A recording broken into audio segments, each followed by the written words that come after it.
Hello guys, welcome back to Mallutech. ഇൻസ്റ്റാഗ്രാമിൽ ഇപ്പോൾ trending ആയിക്കൊണ്ടിരിക്കുന്ന ബേബി ഡാൻസ് വീഡിയോസ് നിങ്ങൾ കണ്ടിട്ടുണ്ടാകും. ക്ലിങ് എഐയുടെ മോഷൻ കൺട്രോൾ എന്ന ഫീച്ചർ ഉപയോഗിച്ചാണ് ഇത് ചെയ്യുന്നത്. പക്ഷേ ക്ലിങ്ങിന്റെ ഒഫീഷ്യൽ സൈറ്റിൽ പോയാൽ ഇത് പെയ്ഡ് ആണ്. എന്നാൽ വിഷമിക്കേണ്ട, ഇന്ന് നമ്മൾ പരിചയപ്പെടുന്നത് വേവ് സ്പീഡ് എഐ എന്ന വെബ്സൈറ്റ് ആണ്. ഇതിലൂടെ പൈസ മുടക്കാതെ തന്നെ നമുക്ക് ഇത്തരം വൈറൽ വീഡിയോസ് ക്രിയേറ്റ് ചെയ്യാം. ഒട്ടും സമയം കളയാതെ നമുക്ക് വീഡിയോയിലേക്ക് കിടക്കാം. ആദ്യം താഴെ ഡിസ്ക്രിപ്ഷനിൽ നൽകിയിരിക്കുന്ന ലിങ്കിൽ ക്ലിക്ക് ചെയ്യുക. അപ്പോൾ വേവ് സ്പീഡ് എഐ എന്ന ഈ സൈറ്റിലേക്ക് എത്തുന്നതാണ്. സൈറ്റിൽ എത്തിക്കഴിഞ്ഞാൽ വലതുവശത്തുള്ള സൈൻ ഇൻ ബട്ടൺ ക്ലിക്ക് ചെയ്ത് നിങ്ങളുടെ ഗൂഗിൾ അക്കൗണ്ട് വഴി ലോഗിൻ ചെയ്യുക. ലോഗിൻ ചെയ്ത് കഴിഞ്ഞാൽ ഇങ്ങനെ ഒരു ഡാഷ്ബോർഡ് ആയിരിക്കും നിങ്ങൾക്ക് ലഭിക്കുന്നത്.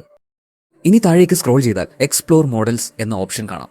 ഇവിടെ പലതരം എഐ ടൂളുകളുണ്ട്. ഇതിൽ ക്ലിങ് മോഡൽസ് ആണ് നമ്മൾ സെലക്ട് ചെയ്യേണ്ടത്. അതിൽ തന്നെ cling V2.6 pro motion control എന്ന ഓപ്ഷൻ ശ്രദ്ധിക്കുക. സാധാരണ വീഡിയോ ജനറേഷൻ അല്ല ഇത്. നമ്മൾ കൊടുക്കുന്ന റെഫറൻസ് വീഡിയോയിലെ അതേ മോഷൻ കോപ്പി ചെയ്യാൻ സാധിക്കുന്നത് ഈ ഒരു പ്രത്യേക മോഡലിന് മാത്രമാണ്. ഇനി നമുക്ക് ഫയലുകൾ അപ്ലോഡ് ചെയ്യാം. ആദ്യം ഇമേജ് എന്ന ഭാഗത്ത് നമ്മൾ എഡിറ്റ് ചെയ്യാൻ ഉദ്ദേശിക്കുന്ന കുട്ടിയുടെ ഫോട്ടോ അപ്ലോഡ് ചെയ്യും. താഴെ വീഡിയോ എന്ന ഭാഗത്ത് ആ ഡാൻസ് വീഡിയോയും അപ്ലോഡ് ചെയ്യുക. ഇവിടെ ഒരു പ്രധാനപ്പെട്ട കാര്യം പറഞ്ഞുതരാം. നിങ്ങൾ അപ്ലോഡ് ചെയ്യുന്ന ഫോട്ടോയും വീഡിയോയും ഒരേ ആസ്പെക്ട് റേഷ്യോയിലാണെങ്കിൽ ഔട്ട്പുട്ടിൽ വരാൻ സാധ്യതയുള്ള ചെറിയ ഗ്ലിച്ചുകൾ ഒഴിവാക്കാം. ഉദാഹരണത്തിന് രണ്ടും 9:16 റേഷ്യോയിലാണെങ്കിൽ ഏറ്റവും മികച്ച ക്വാളിറ്റി ലഭിക്കും.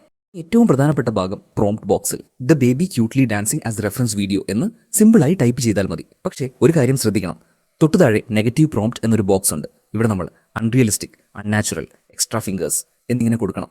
ഇത് എന്തിനാണെന്ന് വെച്ചാൽ വീഡിയോയിൽ ഇടയ്ക്ക് വരാൻ സാധ്യതയുള്ള മിസ്റ്റേക്കുകൾ ഒഴിവാക്കി വീഡിയോ കൂടുതൽ ക്ലിയർ ആക്കാൻ ഇത് സഹായിക്കും. അവസാനമായി താഴെ കീപ്പ് ഒറിജിനൽ സൗണ്ട് ടിക്ക് ചെയ്യാൻ മറക്കരുത്. എല്ലാം സെറ്റ് ചെയ്ത ശേഷം റൺ ബട്ടൺ ക്ലിക്ക് ചെയ്യുക. ഇവിടെ ഒരു കാര്യം പ്രത്യേകം ഓർക്കുക. ഒരു അക്കൗണ്ടിൽ മാക്സിമം 8 സെക്കൻഡ് വീഡിയോ മാത്രമേ നമുക്ക് ലഭിക്കൂ. അതുകൊണ്ട് വലിയ വീഡിയോകൾ ചെയ്യണമെങ്കിൽ ആ വീഡിയോയെ 8 സെക്കൻഡ് വീതമുള്ള ഭാഗങ്ങളായി സ്പ്ലിറ്റ് ചെയ്യുക. എന്നിട്ട് ഓരോ ഭാഗവും വേറെ വേറെ ഗൂഗിൾ അക്കൗണ്ടുകൾ ഉപയോഗിച്ച് ജനറേറ്റ് ചെയ്ത ശേഷം എഡിറ്ററിൽ വെച്ച് എല്ലാം കൂടി ഒന്നിച്ച് ചേർക്കാവുന്നതാണ്. ആണ് നമ്മുടെ ഫൈനൽ റിസൾട്ട്. നമ്മൾ കൊടുത്ത ഇൻപുട്ട് വീഡിയോയും ഇപ്പോൾ കിട്ടിയ ഔട്ട്പുട്ടും ഒന്ന് കമ്പയർ ചെയ്ത് നോക്കൂ. അത്യാവശ്യം നല്ല ക്വാളിറ്റിയിൽ തന്നെ നമുക്ക് കിട്ടി. ഏറ്റവും വലിയ ഗുണം എന്തെന്നാൽ വാട്ടർമാർക്ക് ഇല്ലാതെ നല്ല ഹൈ ക്വാളിറ്റിയിൽ തന്നെ ഇത് പൂർണ്ണമായും സൗജന്യമായി ഡൗൺലോഡ് ചെയ്തെടുക്കാം. അപ്പോൾ എല്ലാവർക്കും ഇന്നത്തെ വീഡിയോ ഉപകാരപ്പെട്ടു എന്ന് വിശ്വസിക്കുന്നു. വേവ് സ്പീഡ് എഐയുടെ ലിങ്ക് ഞാൻ താഴെ ഡിസ്ക്രിപ്ഷനിൽ കൊടുത്തിട്ടുണ്ട്. നിങ്ങൾക്ക് എന്തെങ്കിലും സംശയങ്ങളുണ്ടെങ്കിൽ താഴെ കമന്റ് ചെയ്യുക.